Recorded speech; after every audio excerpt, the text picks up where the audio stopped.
In a kingdom nestled between shimmering mountains and a whispering forest, lived a king named Midas, but this wasn't the Midas of old. This king's obsession wasn't gold, but something far sweeter: strawberries. He decreed that every strawberry grown in the kingdom belonged to him.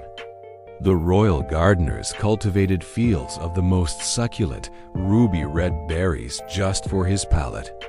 One sunny afternoon, a little girl named Elara was walking by the palace walls. The wind carried the irresistible scent of ripe strawberries, and her stomach rumbled. Peeking through an iron gate, she saw a single perfect berry that had fallen just outside the royal patch. Thinking it was lost and wouldn't be missed, she quickly picked it up and took a bite. It was the most delicious thing she had ever tasted. Suddenly, the king himself appeared, his face flushed with anger. "Thief!" he boomed. "You've stolen from your king." Elara, terrified, dropped the half-eaten berry. I'm sorry, Your Majesty," she stammered. It was just one, and it had fallen, but the king wouldn't listen. He had her sent to the kitchens to scrub pots as punishment. That night, the king sat down to his usual feast of strawberries, but as he bit into the first one, it tasted like ash.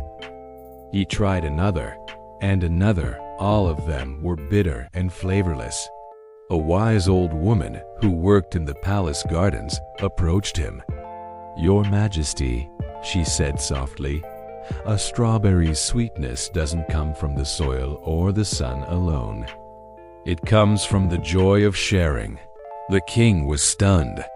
He thought of the little girl's frightened face and the single berry she had enjoyed so much. A wave of shame washed over him. The next morning, he went to the kitchens and personally apologized to Elara. He then made a new decree: the royal strawberry fields were open to all the children of the kingdom. From that day on, the king would often join the children in the fields. And as he shared the berries, laughing with them, he discovered they had never tasted so sweet. He learned that the greatest treasures are not those we keep for ourselves, but those we share with others. Thank you so much for watching. If you enjoyed this story, don't forget to like and subscribe for more tales that warm the heart. See you next time.